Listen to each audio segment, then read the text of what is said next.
And I like this kind of idea that when people watch this and they think, well, did Mr. Park, who is the patriarch of the wealthy family, did he really deserve to get killed at the end?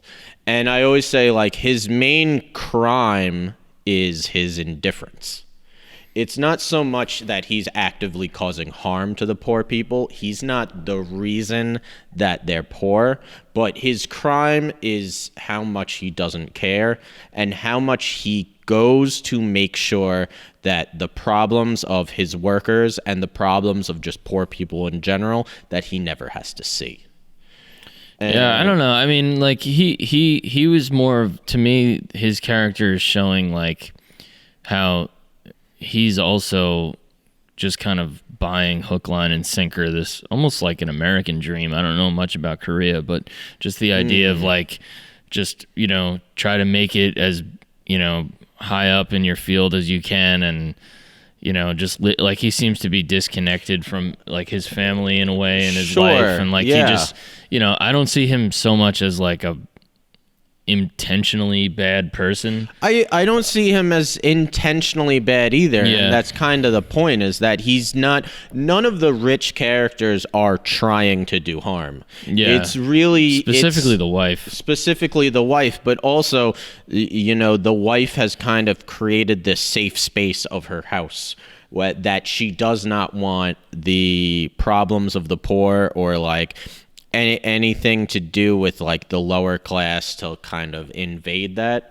And I always saw that as, like, well, if you are going to have workers in your house, if you're going to have people from a lower class than you in your house and working, then you have to accept that that's part of that, because you cannot just treat people as servants. Yeah. You know, you have to treat people who work for you as human beings.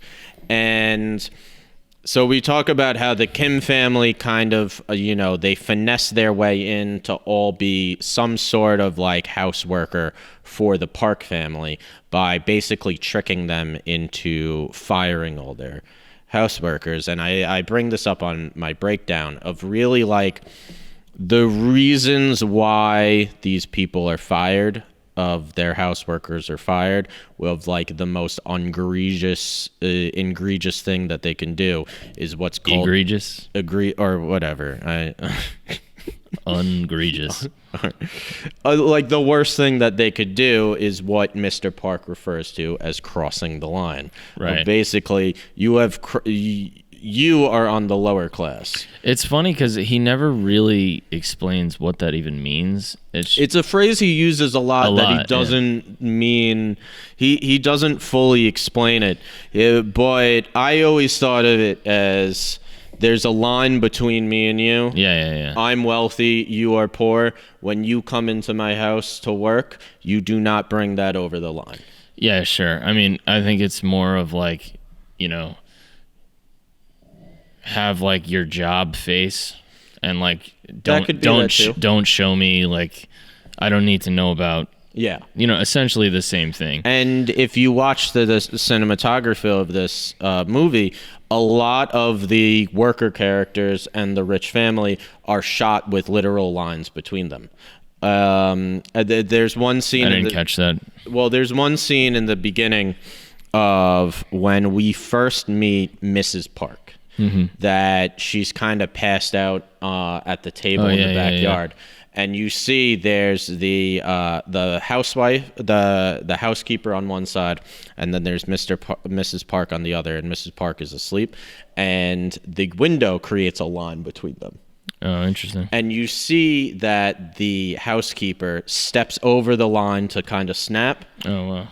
She's stepping over the line. And there's other scenes when they're at the kitchen table and Mrs. Park is interviewing the character Jessica.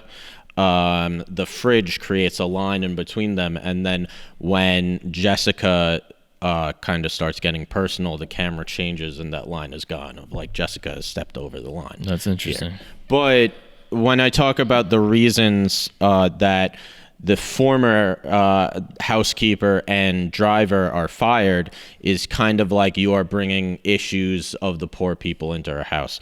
More specifically with, like, the tuberculosis, because they basically trick Mrs. Park into believing that her current housekeeper has tuberculosis and has come to work with this disease. And Mrs. Park says a line of just like, I didn't know people still got tuberculosis, which apparently in the poorer communities is still very much an issue. In Korea? Well, at least that's what the film is saying. I don't know specifically if that is, but the film, Mr. Kim clearly says, like, yes, in the poorer communities, there's still an issue of tuberculosis. So I always saw it as, you're bringing this disease that's supposed to be kept down in the lower class up to us, and you are crossing the line and now bringing this into our home. Right. And I see this as like, that's the crime of Mrs.